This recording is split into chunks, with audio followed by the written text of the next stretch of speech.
Am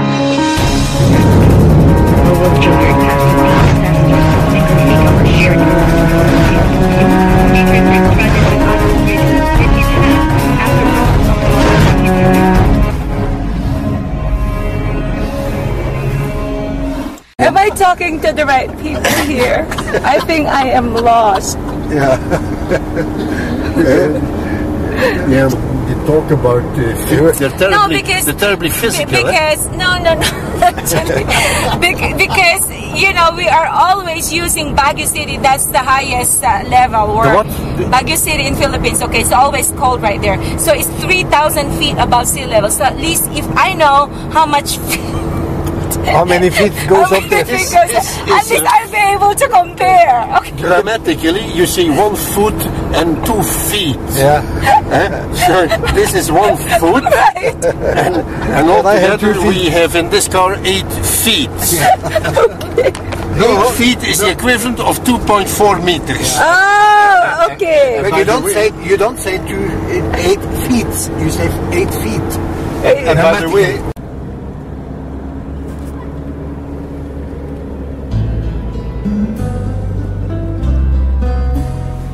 This is the riverbed of the Tana River. Tana River.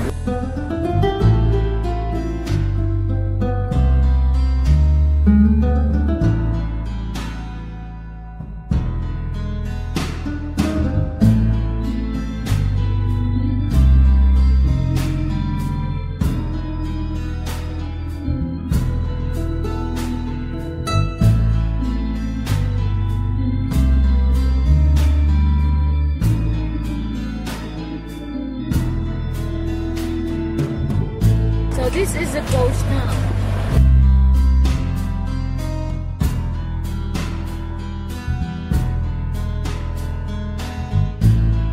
See here the lake. Oh, so that's Canberra Lake. Yes, Canberra Lake.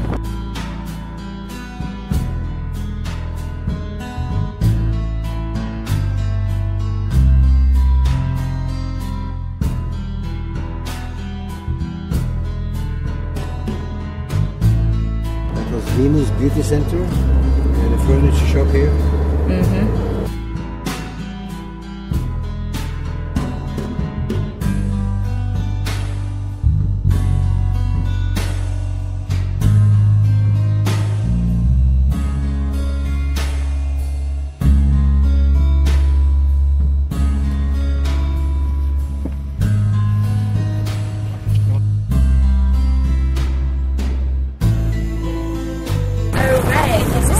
Better globe sun I've ever seen. They said this is not beautiful, but it's okay. As long as better globe, it's fine. So I'm actually at the first level of our trip.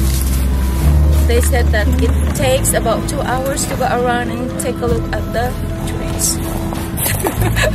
I don't know if I'm going to survive, but it's okay. I'm having so much fun. Welcome to Africa.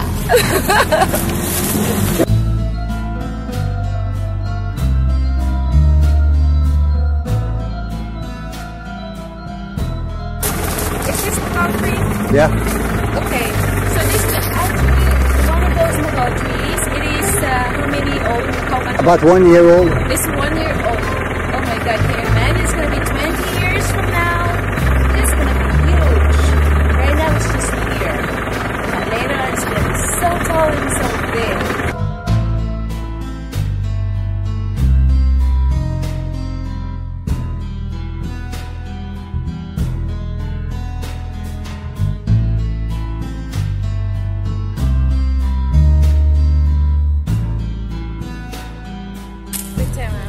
Representing Thailand. There's no Philippines. Huh? You are. Oh, okay.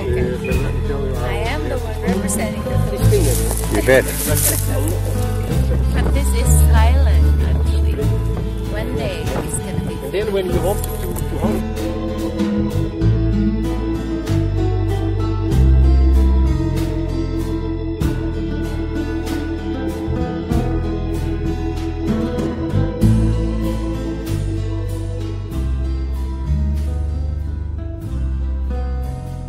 On my back are the real donkeys. They look like me. They're my cousins. They're the one carrying water for us. Yeah, they've been waiting for me for long years. Right now I'm finally with them. They are actually my cousins. Okay, so what are you? We are in a place where we're going to get poisoned. Yeah. This is sand. This is for your head.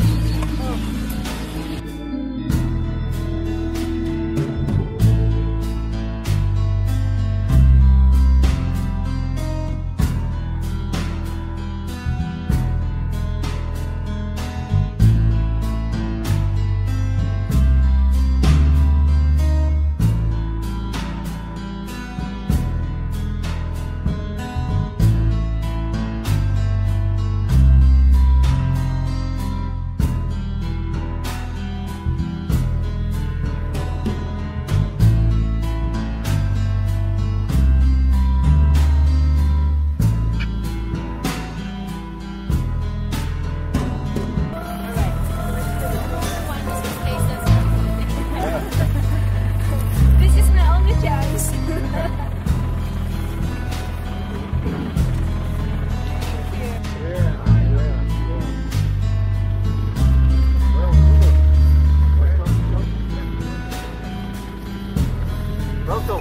Welcome.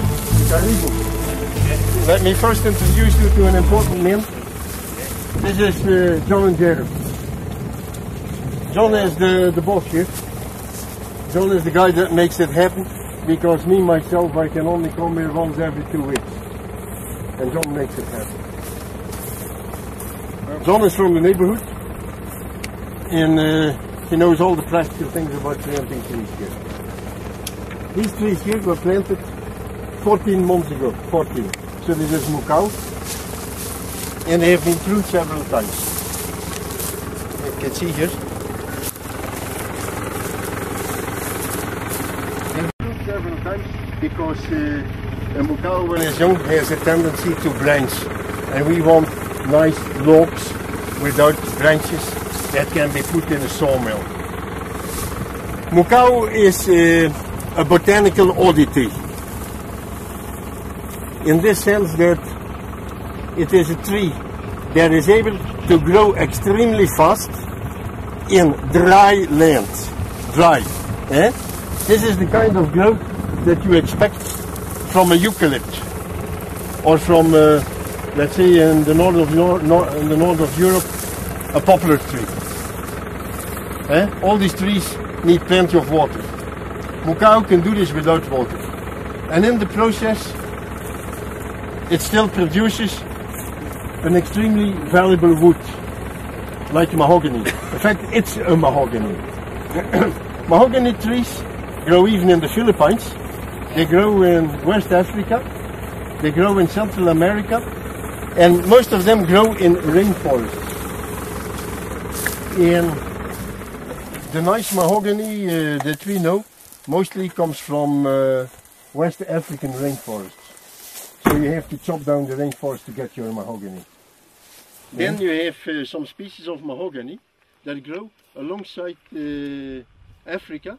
From the west of Africa, there is some species that grow then down to Uganda, but they don't reach Kenya.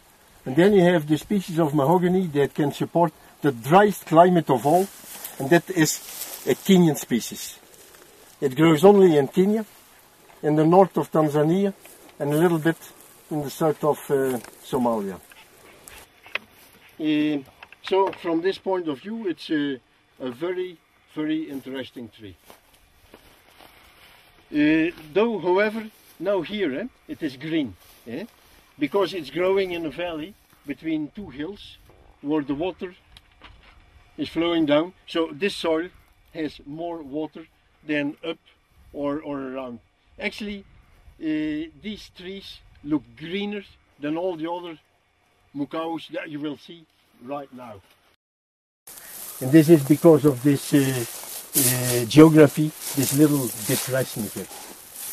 But that is now when they will look like this everywhere when it starts raining again. You're right here now at the driest month of the year. The last time it rained was in April. So every month, every day, the sun shines and there is more evaporation, there is more water that goes away, and we're expecting rain at the end of this month or in November. So it builds up. Eh? This is the driest period of the year. And you're going to walk 2 hours in it, to become nice and dry as well. And we're going to walk towards what we call the trial area. We cannot show you at this phase huge plantations of thousands of hectares of MUKAU. We don't have them yet. But we have something that is very good. We have a smaller area where we are trying out how to grow MUKAU without much water and with the right fertilization so that it grows well. And this is now what we're going to see. We're going to walk all around this area. We will pass several blocks of MUKAU. I will explain. And you can also ask Njero to explain. What have we been doing there? Because there's always been something special. Then we go back. We will go to the nursery, where you will see where MUKAU is being propagated. This is also where you will take your lunch. That is why Jean-Paul drove away with the car, because your lunch packets are inside there. Plant a tree where these people now are putting the watering cans. So, and that then will be, as somebody told me, where is this man from Cyprus? Yeah. This man wanted to have his own tree to pee.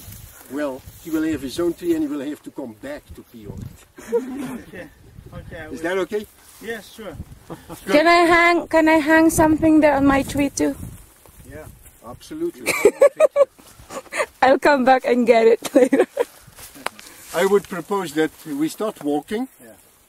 And as questions comes along the way, you can ask, or we can make another stop a little bit further.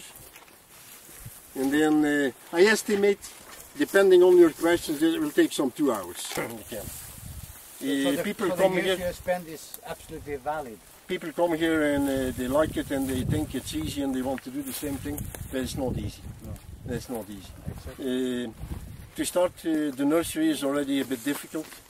We will discuss this when you're there. Yeah. And then rain in these areas is quite unpredictable. We talk about the rainy season that will start the end of this month, but it can as well start in the beginning of December. You don't know. So what you have to do is to try to do the soil work, as much soil work as possible, that helps the little rainwater to infiltrate and not to run off over the lake. But what we're doing here also, and this will be the same thing in all these lands where we are planting MUKAU, we have to get the soil right. Because this land has been badly treated. Most of the fertile topsoil has been washed away, run off. And with the topsoil go the nutrients. So we have a fertilizer program, which you know about. We have already done some fertilizer trials, and we will continue with that. And then planting in dry land is never easy. Planting in land where it rains a lot, people expect high survival rates. When we have been planting of late, we have survival rates that are better than 90%.